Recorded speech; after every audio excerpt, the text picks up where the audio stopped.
Excuse me, what are you wearing? Auntie, wait. Hey, welcome back to my channel. It's your girl Kendra, and if this is your first time here, you're highly welcome. I talk about all things academic growth and self-development. And if you're a returning subscriber, how are you, my friend? Thank you for coming back. There are 4 ways you can be a high-value woman in 2023 without even trying too much. Number one, invest in self-development. If you want to stand out, if you want people to value you, if you want to have a value as a brand, as a woman, you have to invest in developing yourself. Take courses, attend events, attend development conferences, read books. It is really important. I know reading can sometimes be tasking, especially if you're very busy, but you can make out time every day, every week to read. Even if all you're able to finish in a month or in a quarter is just one book, try. Make sure you have a book by your nightstand that you are reading currently. If you don't, please buy a book. Look for any online vendor or look at the local store around you, a library around you. Read books that would help expand your knowledge. The thing with developing yourself is that you become more self-confident and you can speak anywhere. You know your onions. You might not know everything. You might not be jack of all trades, but if you're called upon in your field or in whatever you're doing, you will stand and defend yourself. People would respect you. You will be highly valued wherever you are, and people will trust what you can offer. The second thing is to dress decently. Listen, there is nothing classy about dressing trashy. It's dumb. You see all these clothes we wear these days, all these clothes we rope up and down. Sometimes you buy them, you don't even know how to tie the ropes. You know, you're trying to figure out what's this dress, what's this thing all about. Clothes that are made with barely 1 yard of material.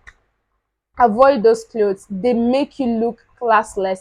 Now, this is my personal opinion, and I've also watched this in several videos. I'll put two pictures and you choose what looks more classy.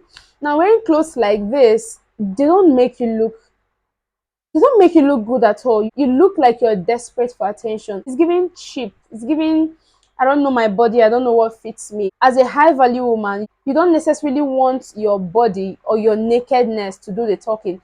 If anything on your appearance should do the talking, let it be your neatness, the way you've packaged yourself, your decency. Let it be the way you've combined your colors, the way you've tidied your hair. The way you dress is the way people will address you. Imagine someone seeing you for the first time. The way you appear would give a lasting first impression. And you know what they say about first impressions?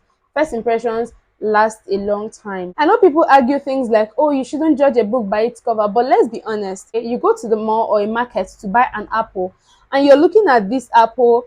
The surface is looking wrinkled. It has some dark patches here and there. You've not opened the apple. Trust me, you will look for apples that look better on the outside. So this thing, don't judge a book by its cover, it doesn't always work, because people will judge you first by what they see. So dress decently. Just find your style, find what works for your body type, and dress decently. That an outfit is expensive doesn't necessarily mean that it will look good on you. There are so many thrift wears that are very affordable, that will make you look very, very presentable, very classy, very chic, very nice. But there are some expensive clothes that you will wear and you'll be looking like, excuse me, what are you wearing? High value women, we don't expose our bodies anyhow. We want people to see that we can give value and that we are intelligent, that we are bold and we are outspoken. We don't want people to see us as cheap or that we are looking for attention. You don't want that. Point number 3 is to behave well in public. It's not every gathering that you must attend. Choose the events you attend. And while choosing the events you attend, make sure you behave well in public. High value women don't fight. Even if someone is out there calling you names in public or trying to accuse you of something, there are better ways or more peaceful ways to settle disputes rather than fighting. You will look very classless when you fight or when you argue in public. And mind the way you eat. If you know you can't eat properly in public, avoid eating in public. Or package your food, go home and sit down on the floor, enjoy yourself and eat your food to your feeling. You don't go in public eating as you're walking on the road, or you enter a public transport, you're shouting. High value women do not disrupt the peace of others in public spaces. respect yourself, do what you're out there to do, and go back home in peace. Point number 4 is to choose your friends wisely. We know that evil communication corrupts good manners, and show me your friend and I'll show you who you are likely going to be. I don't understand when people say that, oh, my friends, the choices my friends make do not concern me, my friends can behave this way and I behave the other way. People are going to associate you with the friends you identify with. The friends you keep can have some influence on you. You might not realize it immediately, but the influence might be very subtle, might be very slow. Don't keep friends who are always picking on your insecurities. These friends will make you look down on yourself and make you feel like you're not good enough. And don't keep friends who are also insecure. Try to encourage them.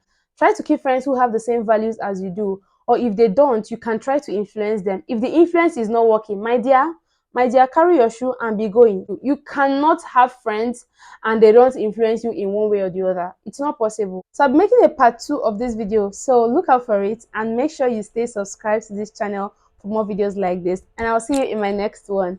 Bye.